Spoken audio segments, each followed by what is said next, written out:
the streets and...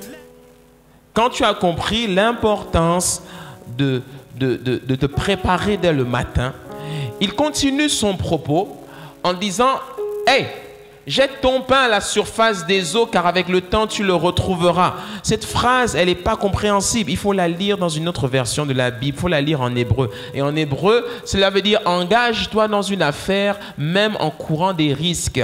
Un jour, tu peux y retrouver ton compte. » Hein? Bien plus, investis ton argent dans plusieurs affaires, car tu ne sais jamais quel malheur peut arriver sur la terre. Ça veut dire quoi? Arrête de croire que tout c'est la grâce de Dieu, c'est la grâce de Dieu, c'est la grâce de Dieu.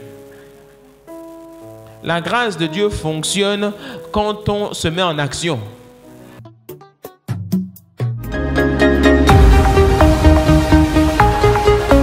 Tu veux cette onction, tu vas être testé.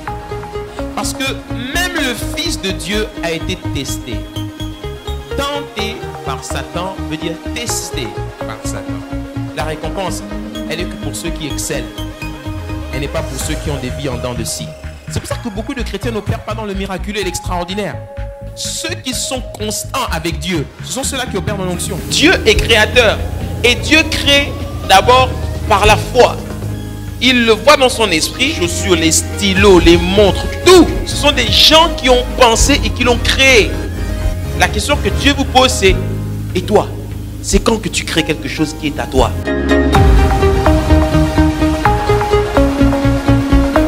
Je peux accomplir des actions, je peux poser des bonnes œuvres, mais si elles ne sont pas en communion avec lui, alors ce n'est pas conforme. Je peux décider de créer Google, mais si le Google que j'ai créé, même si ça fait du bien à l'humanité, si ce n'est pas conforme avec lui, moi qui ai créé Google, là, je vais arriver au ciel pensant que j'ai fait une bonne chose. L'ange va dire enfer direct. Tu me suis? Je peux créer des choses sur la terre parce que Dieu m'a donné un cerveau et une intelligence. Et l'être humain est très intelligent. Il peut même fabriquer des fusées qui vont sur la lune. Mais s'il le fait en étant en désaccord avec la volonté de Dieu, eh bien, il va en enfer. Donc, ce ne sont pas nos bonnes œuvres qui nous sauvent. Ce sont nos bonnes œuvres accomplies, faites en communion avec lui, qui nous sauvent. Alléluia. C'est très important cela. Donc, j'ai été créé, tu as été créé pour de bonnes œuvres. Ok? Ces œuvres-là, c'est ta destinée. C'est ce que tu es appelé à être. C'est la fin de ton histoire. Ok? Et quand Jésus-Christ dit qu'il est l'étoile brillante du matin, que nous recevrons aussi l'étoile brillante, l'étoile du matin, si nous arrivons à vaincre, si nous arrivons à persévérer jusqu'à la fin, si nous arrivons à accomplir sa volonté jusqu'à la fin, eh bien, on comprend que c'est par l'accomplissement de ces œuvres-là qu'on pourra obtenir cette étoile du matin. Alléluia. Mais cette étoile, elle brille. Quand? Elle brille quand nous accomplissons les œuvres. Chacun d'entre nous, nous venons au monde avec une étoile. Mais notre étoile, quand nous venons au monde, elle ne brille pas. Elle s'active quand Jésus-Christ entre dans notre vie, mais elle est censée grandir plus on approche de notre destinée. Comment est-ce que je m'approche de ma destinée? En accomplissant des œuvres, en communion avec lui. Donc plus j'accomplis les œuvres, qu'il m'a appelé à faire, étant son ouvrage, plus mon étoile va briller. C'est pour ça qu'il dit dans 1 Corinthiens chapitre 15 que même d'étoile en étoile, elles n'ont pas le même éclat. Si moi je suis déjà à l'avant-dernier jour de ma destinée et que j'ai accompli toutes les œuvres, je ne brille pas de la même manière que toi qui commences. Tu me suis? Donc on n'est pas tous au même niveau de la course. Tu vas voir que quand tout le monde commence le marathon ou encore le 800 mètres, tout le monde est à la ligne d'arrivée. La caméra est sur tout le monde, puisque tout le monde est à la ligne d'arrivée. Quand tout le monde est parti là, 1 heure, 2 heures, quand le peloton commence à se détacher, la caméra ne peut pas rester sur tout le monde. Elle choisit qui? Ceux qui brillent plus, ceux qui sont devant. Et au bout d'un moment, ceux qui sont derrière, ils sortent du champ de la caméra. Et puis on ne vous voit plus, on vous oublie. Et maintenant les premiers là, ce sont ceux-là qu'on va suivre jusqu'à la fin. Et puis à la fin, quand c'est fini, le compteur même s'est déjà arrêté.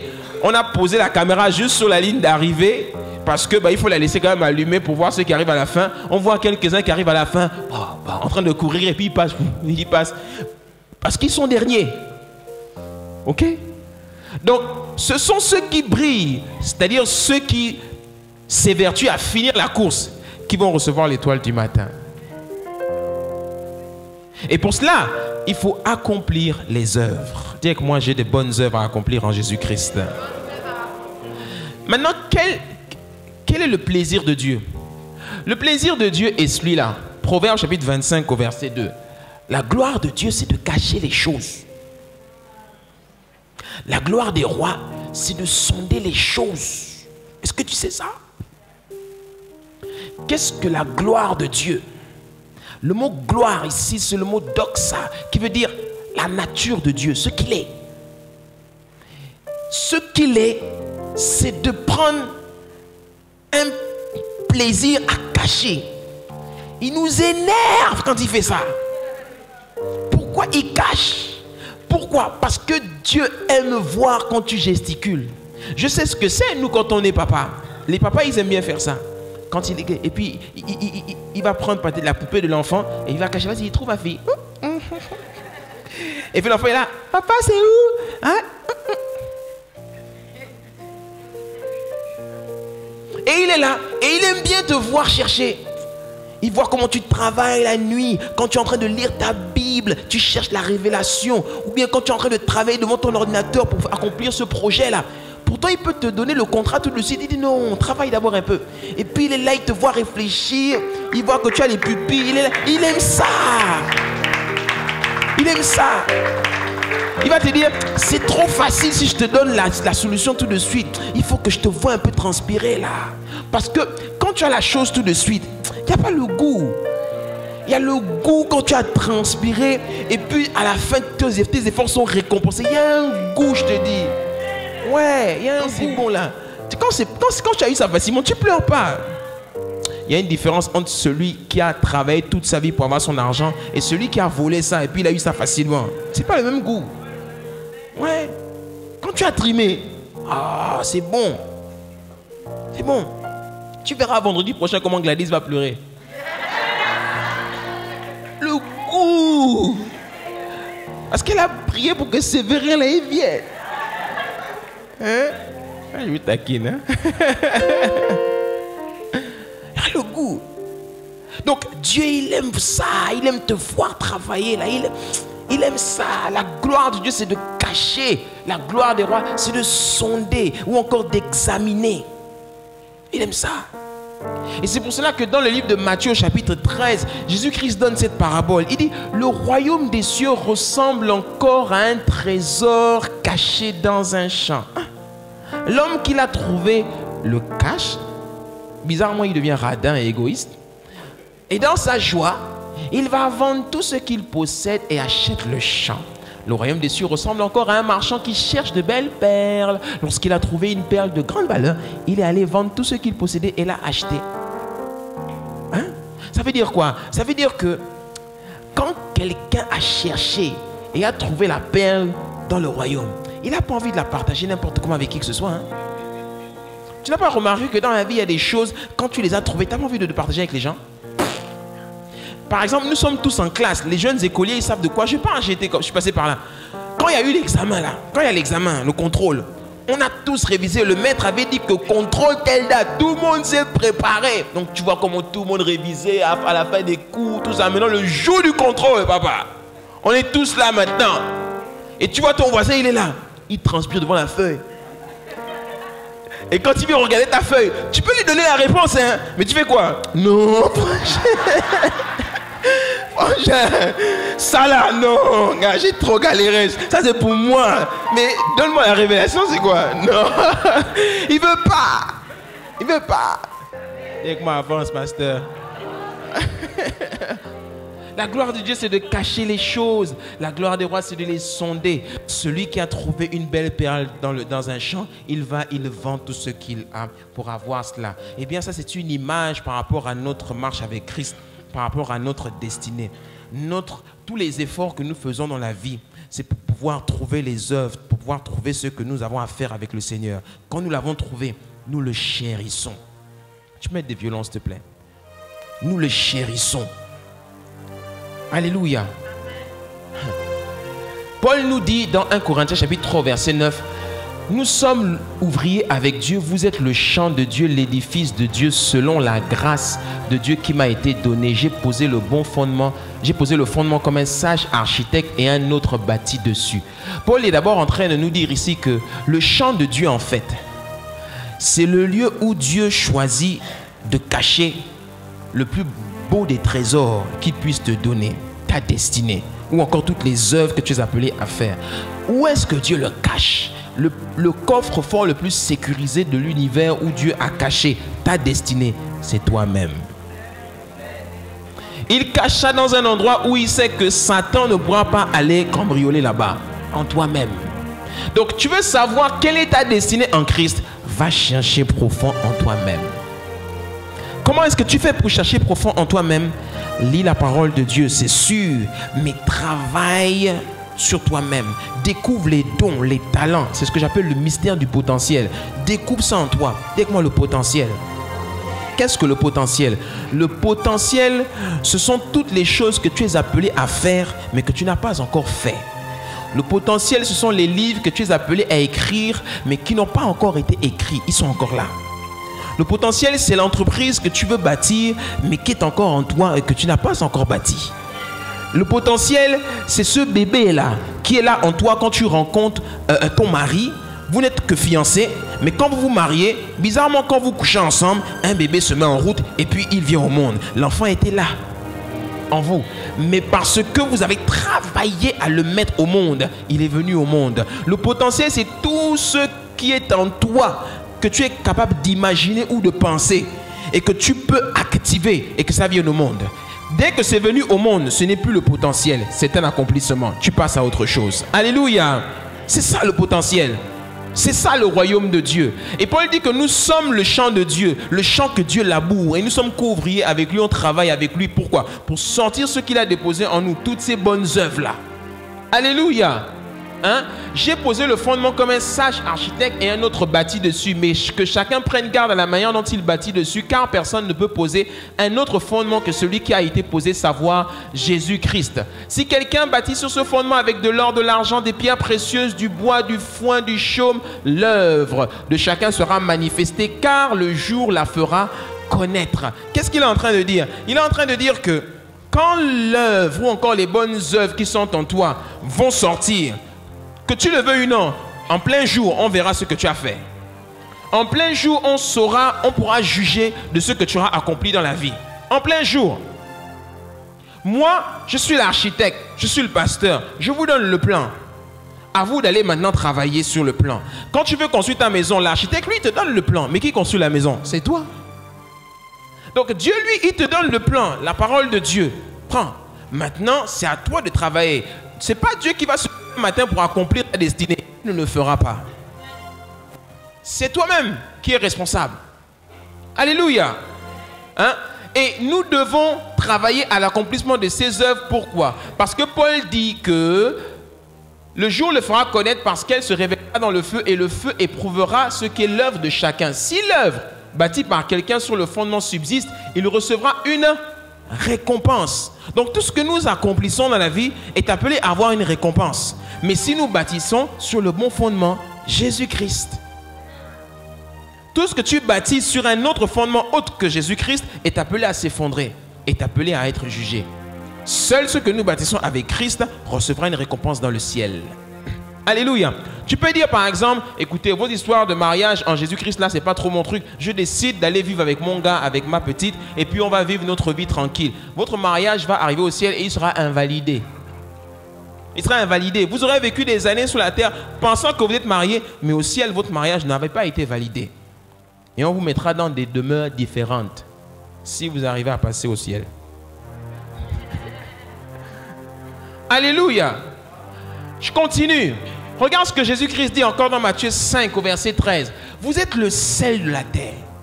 Mais si le sel perd sa saveur, avec quoi la lui rendra-t-on? Il ne sert plus qu'à être jeté dehors et foulé aux pieds par les hommes. Vous êtes la lumière du monde. Une ville située sur une montagne ne peut être cachée. Et on n'allume pas une lampe pour la mettre sous le boisseau, mais on la met sur le chandelier et elle éclaire tous ceux qui sont dans la maison. Que votre lumière brille ainsi devant les hommes afin qu'ils voient vos bonnes œuvres et qu'ils glorifient votre Père qui est dans les cieux. Qu'est-ce qu'il dit ici? Il est en train de dire que les bonnes œuvres que vous êtes appelés à faire là, elles doivent briller, elles doivent vous faire briller, parce que quand tu brilles, tu manifestes, tu fais voir, tu fais connaître, tu révèles qui est Dieu dans ta vie. Donc il y a des œuvres qui ne révèlent pas Dieu et il y a des œuvres qui révèlent Dieu. Et ce que la Bible te demande de faire, c'est de te concentrer, de pratiquer les œuvres qui révèlent Dieu. Car nous sommes son ouvrage ayant été créés en Jésus-Christ pour de bonnes œuvres afin que nous les pratiquions. Alléluia. Quel que soit ce que Dieu t'a appelé à faire, hein, quel que soit ce qu'il t'a appelé à faire, tu dois le faire. Tu dois le découvrir. Dieu a trouvé glorieux pour lui de le... Ce qui sera glorieux pour toi, ce sera de le trouver. Tu dois trouver ce que Dieu t'appelle à faire. Trouve ce que Dieu t'appelle à faire à la maison du bâtisseur. Demande-toi pourquoi Dieu m'a envoyé dans cette église. Pose-toi les bonnes questions un peu. Pourquoi Dieu m'a envoyé sur la terre? Pourquoi Dieu m'a mis ici? Pourquoi est-ce que je suis là en train d'écouter ce message? Pourquoi? Pourquoi ce matin Dieu a permis que je me réveille et que je ne meure pas? Pourquoi est-ce que, après avoir cherché toutes ces églises-là, Dieu m'a amené ici? Toi qui viens pour la première fois, pourquoi tu es ici aujourd'hui pour la première fois? Pasteur, je suis juste en visite. Hein? Non, même la visite là a un but. Il n'y a rien qui est fait par hasard dans le monde spirituel. Tout est calculé, tout est orchestré par Dieu. Dieu n'est jamais étonné. Si tu es là, c'est pour un but. Il y a quelque chose que le Seigneur attend que tu fasses.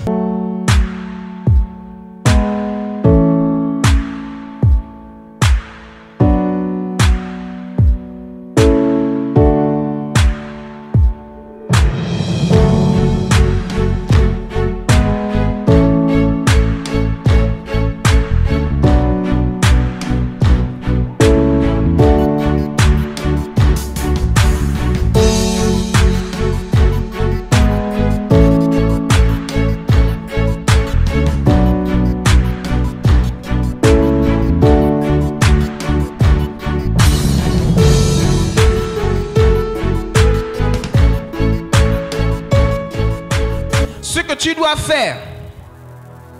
La Bible, ou encore même l'Ecclésiaste nous l'a dit tout à l'heure, dit que tu dois le faire pendant qu'il fait jour. Tu dois le faire pendant qu'il fait jour. C'est très important de faire les choses, de travailler pendant qu'il fait jour. Pourquoi? Parce qu'il y a un moment de la vie où tu ne peux plus travailler. Tu n'auras plus le temps. Il y a une chose que nous avons tous en commun, c'est le temps. Le pauvre et le riche se rencontrent. Ils ont ceci en commun, dit la parole de Dieu. Proverbe chapitre 22. C'est Dieu qui a fait l'un et l'autre. Sauf que un a fini riche, l'autre a fini pauvre. Vous êtes tous là assis, les uns à côté des autres. On a l'impression que vous êtes tous égaux. On se donne rendez-vous dans 10 ans. Vous allez vous rendre compte que vous n'étiez pas tous égaux. Vous allez vous rendre compte que vous ne brillez pas tous de la même manière. Vous n'avez pas tous le même éclat. Ouais. La personne même qui est en train de regarder sur Facebook en ce moment, elle a l'impression que c'est quelque chose d'anodin. Regarde sur Facebook, mais ce n'est pas par hasard que tu regardes ça sur Facebook. Dieu permet que tu entendes certaines choses parce qu'il veut t'emmener quelque part. Reconnais les signes. Reconnais toujours les signes. Marche avec les signes. Parce que Dieu fonctionne avec les signes. Tu connais l'histoire du petit chaperon rouge? Hein? Ou bien, tu vois les signes. Et puis tu dois reconnaître les choses qu'on met par terre. Reconnais les signes. Est-ce que Dieu un jour s'est révélé à toi? C'est moi, c'est Dieu. Tu me vois? Non, Dieu parle avec les signes.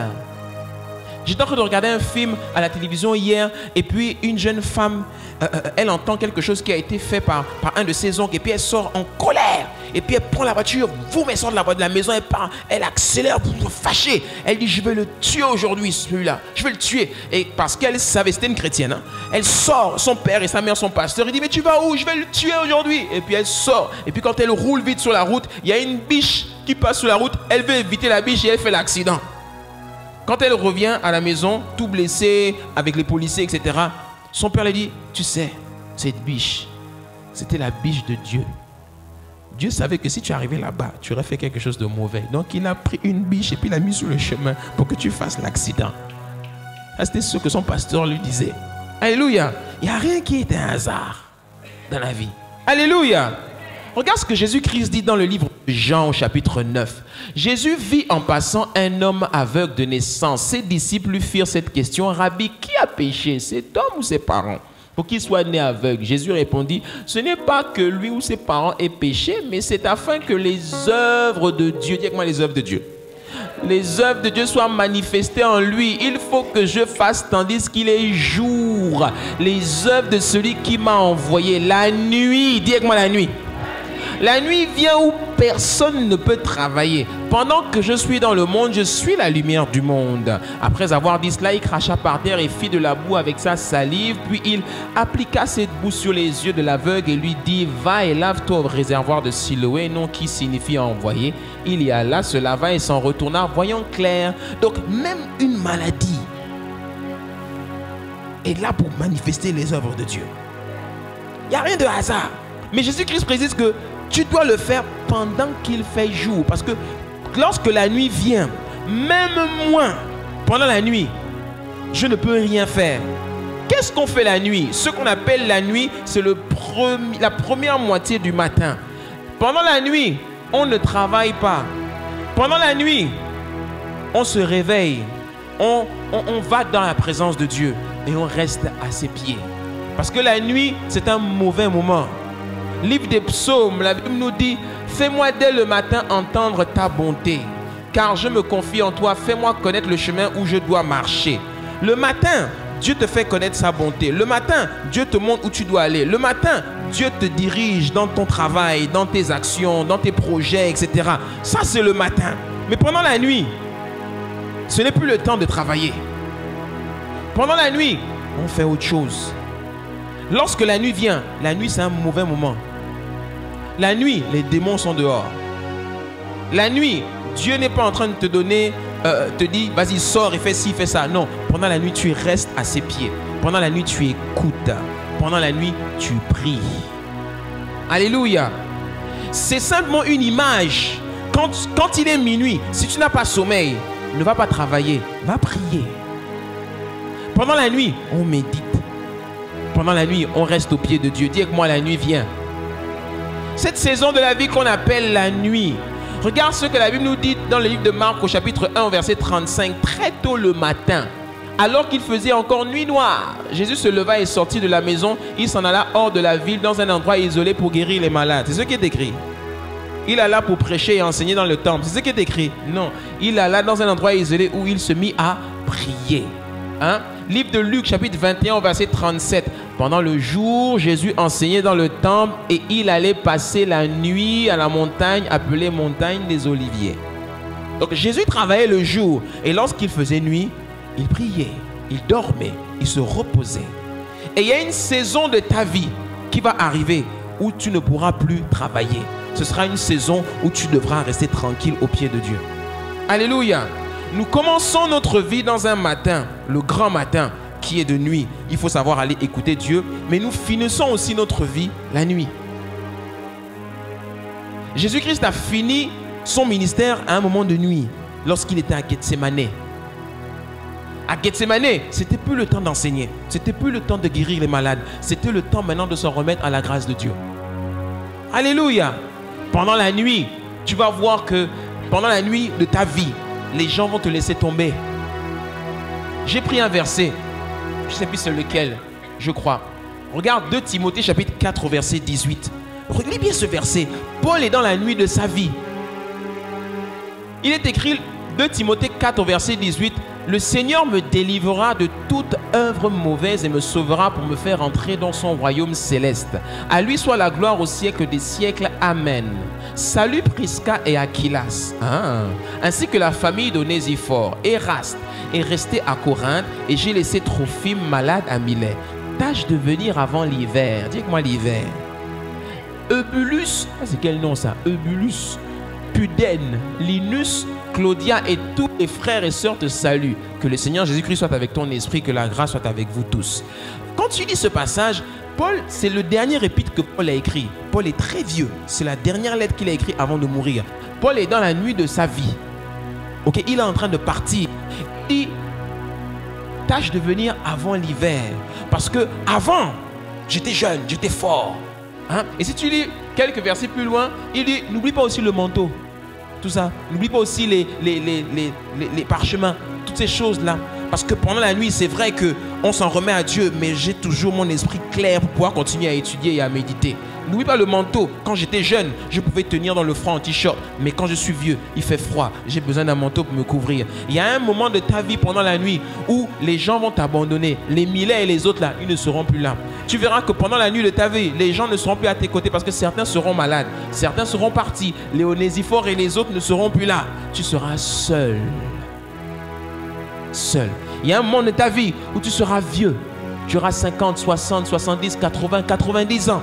Tu n'auras plus la même force, la même vigueur pour rester là. Même pour t'asseoir comme monsieur, il va là comme ça. Là. Tu ne pourras plus. Tu seras comme ça. Aidez-moi. Ouais. Pendant la nuit, les enfants que tu dis mes enfants, mes enfants, mes enfants, même tes enfants vont te laisser. Pendant la nuit de ta vie, même les personnes sur qui tu comptais le plus vont t'abandonner. Ils auront plein d'excuses pour ne pas être avec toi. Mais pendant la nuit de ta vie là, si tu as suffisamment mis toute ta confiance en Dieu, si tu as fait les œuvres qu'il faut, la grâce de Dieu te soutiendra. Si tu entends cette parole aujourd'hui, eh bien c'est que à l'heure du matin, sache que ce n'est pas encore le temps de manger, c'est le temps de travailler. Lorsqu'on est paresseux, la charpente s'affaisse. Et celui qui est négligent ne peut pas la réparer. Il ne faut pas être négligent aujourd'hui. Il faut te concentrer sur l'essentiel. Si tu as déjà identifié ce que tu dois faire en 2019, ne perds pas de temps. Fonce. Alléluia. Est-ce que quelqu'un peut prier avec moi maintenant? Kalebro sataya mama. Libra sandelebo staya. Mais Jésus-Christ a dit, celui qui va vaincre, celui qui va persévérer dans ma volonté jusqu'à la fin, je lui donnerai l'étoile du matin. La victoire, l'étoile du matin, elle est pour ceux qui ont la victoire. Mais la victoire, c'est facile de dire j'ai la victoire en Jésus-Christ. Mais on verra dans 10 ans, dans 15 ans, dans 20 ans si tu auras toujours la victoire en Jésus-Christ. Voilà pourquoi tu dois maintenant dire aujourd'hui, Seigneur, je m'engage à avoir la victoire en Jésus-Christ dans 20 ans. Je resterai, je garderai la foi. Paul a dit, j'ai achevé la course, j'ai gardé la foi. La couronne de grâce, de gloire m'est réservée. Dieu ne donne pas la couronne de gloire à ceux qui ne font rien. Il y a des œuvres que tu dois identifier. Il y a des talents, des dons, un potentiel que tu dois trouver et que tu dois libérer. Tout ce qui sommeille en toi, tout ce à quoi tu penses, ce que tu as hésité à faire, fais-le. Sème ta graine dès le matin, car tu ne sais pas ce qui va réussir demain. Celui qui passe son temps à observer le vent, ou encore celui qui a peur, il ne fait jamais rien. Mais ceux qui savent prendre des risques, peu importe les risques qu'ils prennent, il dit j'y vais quand même. Au moins dans 20 ans, je pourrais dire j'ai au moins essayé. S'il y a une entreprise que tu as hésité à bâtir en 2018, que 2019 soit l'année où tu te lances dans cette entreprise au nom de Jésus. Si tu hésitais encore à t'engager avec cette personne, alors que Dieu t'avait confirmé à plusieurs reprises que c'était cette personne que tu devais épouser, il est temps que tu t'engages au nom de Jésus-Christ de Nazareth. Parce que 2019, Dieu accélère avec toi. 2019, Dieu passe à un autre niveau. 2019, tu changes de niveau. Il y a quelqu'un qui doit changer de niveau dans les prochaines semaines. Est-ce que quelqu'un peut prier avec moi maintenant? Malebro Satayaba. Révèle-moi Christ. Révèle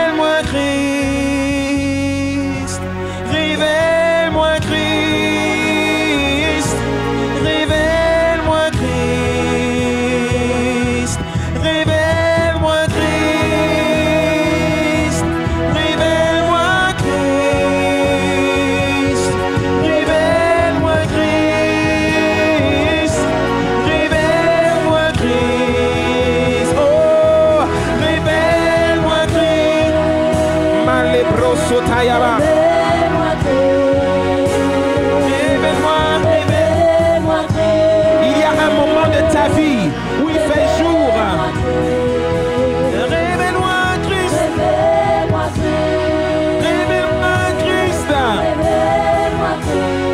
Oh, révèle-moi, Christ. Le moment de ta vie où il fait jour, tu dois travailler. Tu dois travailler. Jette ta semence. Jette ta semence. Jette-la pendant qu'il en est encore temps. Jette ta semence pendant que tu le peux. Travaille. Car le précieux trésor de l'homme, c'est l'activité. Révèle-moi, Christ. Révèle-moi, Christ.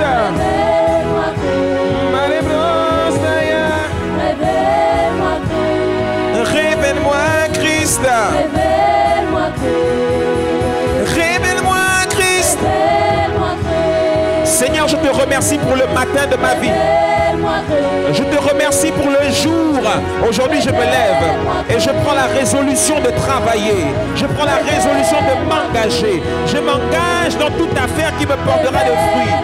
Je m'engage aujourd'hui et je prends la décision d'aller de l'avant. Je refuse de rester derrière. Je refuse d'observer le vent. Oh, révèle-moi, Christ.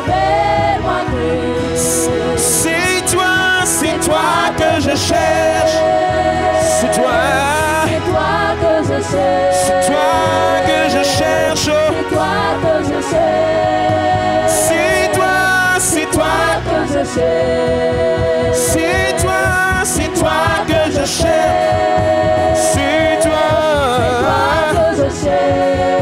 C'est toi que je cherche. Pendant les jours, c'est toi que je cherche. C'est toi que je cherche. Les bras de l'ebo Satan.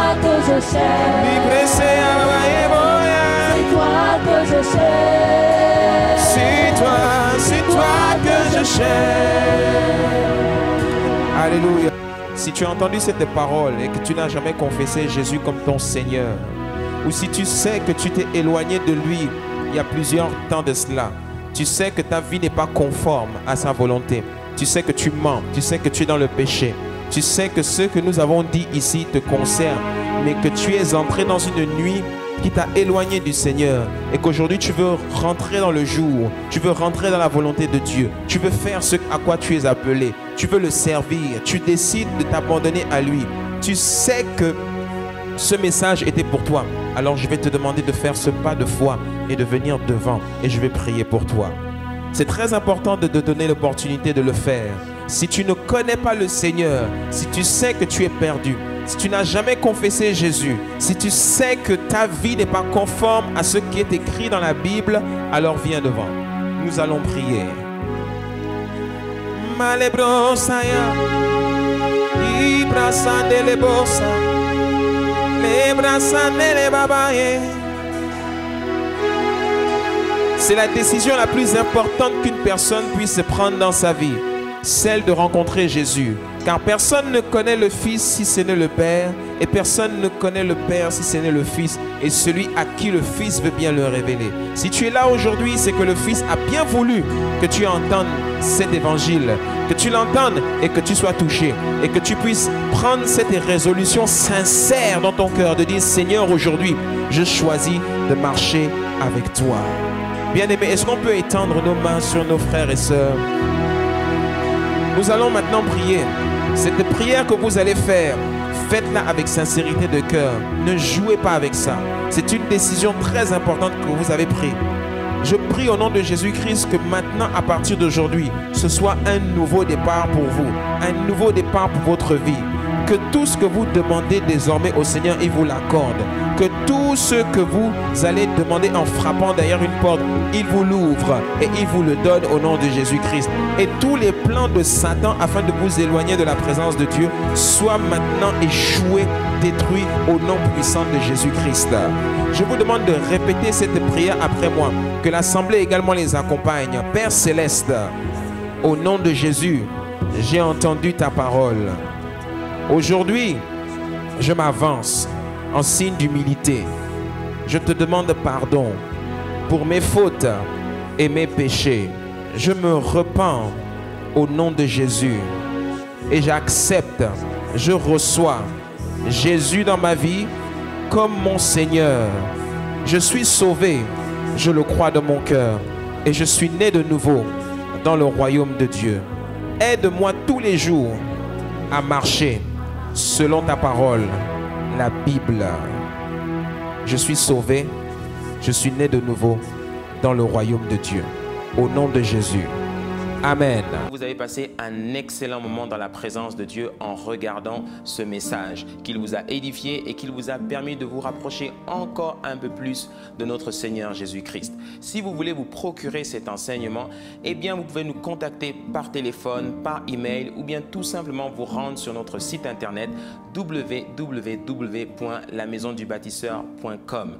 Mais avant de nous séparer, je voudrais vous inviter à prendre la décision la plus importante de votre vie, celle d'accepter Jésus-Christ comme votre Seigneur et votre Sauveur. Et pour cela, je vous invite à faire cette prière avec moi.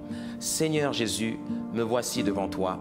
Je te demande pardon pour mes fautes et mes péchés. Aujourd'hui, je suis né dans le royaume de Dieu. Accorde-moi la grâce de marcher chaque jour selon ta parole et dans l'obéissance de ta parole. Au nom de Jésus-Christ. Amen. Bienvenue dans le royaume de Dieu. Maintenant que vous avez fait cette prière, méditez la parole de Dieu tous les jours. N'hésitez pas et continuez toujours de prier et restez toujours connectés à la présence de Dieu. Je vous aime et je vous dis à très bientôt. On est ensemble. Bye bye.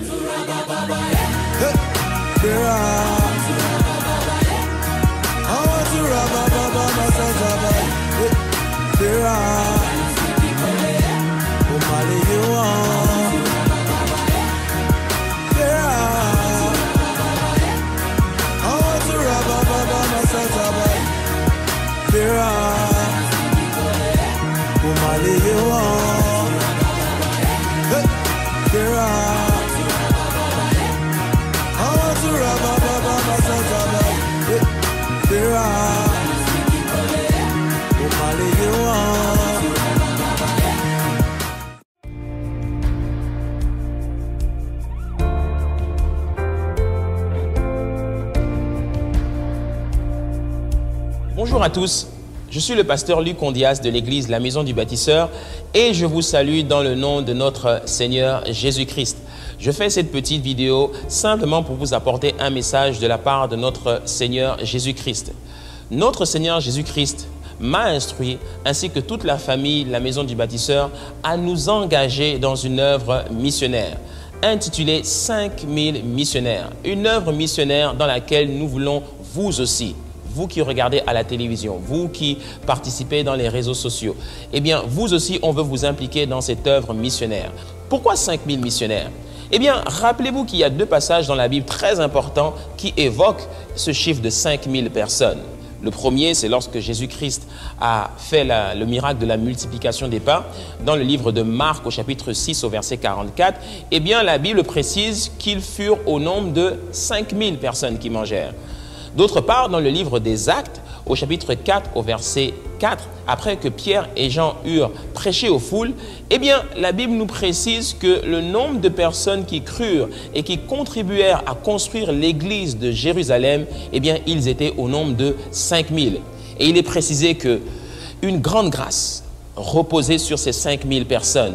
Et il n'y avait parmi eux aucun indigent, aucun pauvre. Alléluia. Donc, nous voulons vous impliquer. Vous aussi, vous qui regardez au travers des médias, vous qui nous suivez à la télévision, vous qui nous regardez sur les réseaux sociaux, on veut vous impliquer vous aussi dans cette œuvre missionnaire. À quoi servira votre soutien? Votre soutien, il servira premièrement à l'achat et à la distribution de Bibles partout où nous irons. Votre semence contribuera aussi à acheter du matériel de sonorisation professionnel pour l'organisation de campagnes d'évangélisation en plein air, ainsi que toute la logistique et le matériel roulant nécessaire pour le transport. Car nous voulons aller dans les 9 provinces, dans toutes les villes du Gabon et l'arrière-pays pour répandre la bonne nouvelle du royaume de Dieu au plus grand nombre. Votre semence, votre soutien dans cette œuvre de 5000 missionnaires nous permettra aussi d'acheter du matériel vidéo pour couvrir tous les événements, les déplacements des missionnaires et bien entendu vous rendre témoin de ce que Dieu fait. Ensemble, nous pouvons faire des exploits avec Dieu. Ensemble, on peut toucher beaucoup de monde. Votre soutien nous permettra aussi de répandre l'évangile dans les médias, de pouvoir gagner des vies à notre Seigneur Jésus-Christ. Le Seigneur a dit, allez et faites de toutes les nations des disciples. Et c'est ensemble que nous pouvons le faire. Nous croyons que la maison du bâtisseur, ce n'est pas juste quelques personnes qui sont entre quatre murs. La maison du bâtisseur, c'est vous et nous. C'est vous qui êtes derrière votre écran. C'est vous qui nous soutenez dans les réseaux sociaux. C'est vous qui nous envoyez des centaines et des centaines de messages chaque jour pour témoigner de ce que le Seigneur fait dans votre vie. Et aujourd'hui, on veut vous donner l'opportunité de contribuer. On veut vous impliquer dans cette œuvre missionnaire. Mais vous aussi, parce que vous avez des besoins, parce que vous aussi vous avez des challenges que vous rencontrez, parce que vous aussi vous avez des défis à relever, eh bien, toutes les personnes qui contribueront à cette œuvre missionnaire, on veut prier pour vous, on veut intercéder pour vous. Des équipes vont être mobilisées pour prier pour chaque missionnaire. Chaque personne qui va contribuer au soutien de cette œuvre missionnaire, nous allons prier pour vous. Alléluia! Je crois que toutes les personnes qui vont contribuer à cette opération, Dieu les bénira de manière très particulière. À hauteur de combien votre semence peut-elle être? Eh bien, notre Seigneur nous a instruit à ce que chacun sème à hauteur de 100 000 francs ou un multiple de 100 000, c'est-à-dire 100 000 francs, 200 000 francs, 300 000 francs, 500 000 francs, 1 million, 2 millions, 3 millions, peu importe, que cela se fasse à la hauteur de votre foi et de votre prospérité, selon l'intimité que vous avez avec Dieu. Mais ensemble, je crois qu'on peut vraiment faire des exploits avec Dieu. 5 000 personnes qui peuvent changer le monde, 5 000 personnes ensemble qui peuvent avec nous gagner le Gabon pour Jésus-Christ. Ensemble, je crois que nous pouvons faire des exploits. Nous sommes une famille, nous sommes une communauté. Et tous ensemble, nous voulons obéir au mandat divin que Jésus-Christ nous a laissé. Allez et faites de toutes les nations des disciples. Voilà pourquoi nous voulons aller dans tout le Gabon et prêcher la bonne nouvelle du royaume de Dieu et qu'il y ait beaucoup d'âmes qui soient sauvées. Parce que notre Seigneur a dit que Dieu a tant aimé le monde qu'il a donné son Fils, son unique, afin que quiconque croit ne périsse point, mais qu'il ait la vie éternelle. Et vous aussi, grâce à votre semence, grâce à votre soutien, nous pouvons ensemble gagner beaucoup de vie au Seigneur. Je vous dis à très bientôt pour de bonnes nouvelles, des témoignages, pour vous montrer ce que le Seigneur fera au travers de vous. À très bientôt avec des témoignages de vie transformée, des cœurs restaurés et des âmes qui seront sauvées. On est ensemble et surtout, restez connectés. Ensemble, gagnons le Gabon pour Jésus-Christ. Je vous aime et je vous dis à très bientôt. Bye bye.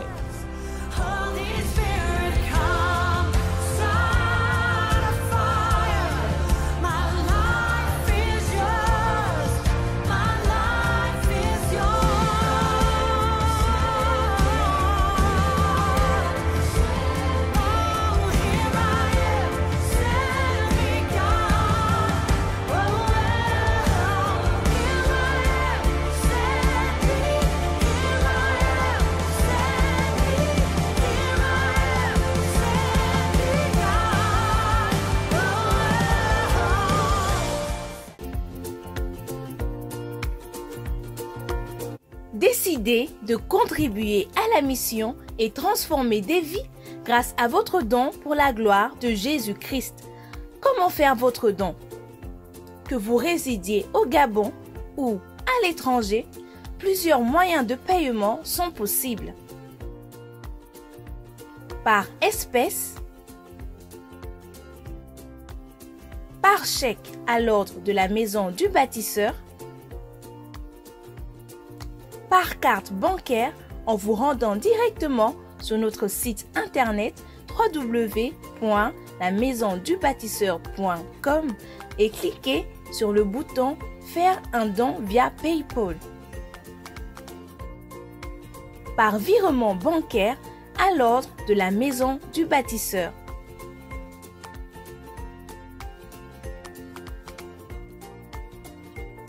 Par mobile via Airtel Money en envoyant votre don au 07 96 23 22 ou via MobiCash en envoyant votre don au 02 56 45 62. par transfert d'argent MoneyGram ou Western Union. Pour avoir le nom du contact à qui l'envoyer, appelez-nous au 04 65 60 56. Surtout, assurez-vous toujours d'accompagner votre paiement de la mention 5000 missionnaires. Vous pouvez également venir déposer votre don directement à l'église La Maison du Bâtisseur. Nous sommes situés à Angonje, à Kanda, au rond-point du stade, après le Beaulieu, à l'angle de la pharmacie et l'Iconia 2. Votre contribution peut être ponctuelle ou mensuelle en plusieurs fois selon vos possibilités. Vous pouvez revoir cette vidéo sur notre page Facebook, sur notre site internet et sur nos chaînes YouTube. Ensemble, gagnons le Gabon pour Jésus-Christ. Que Dieu vous bénisse. Talak!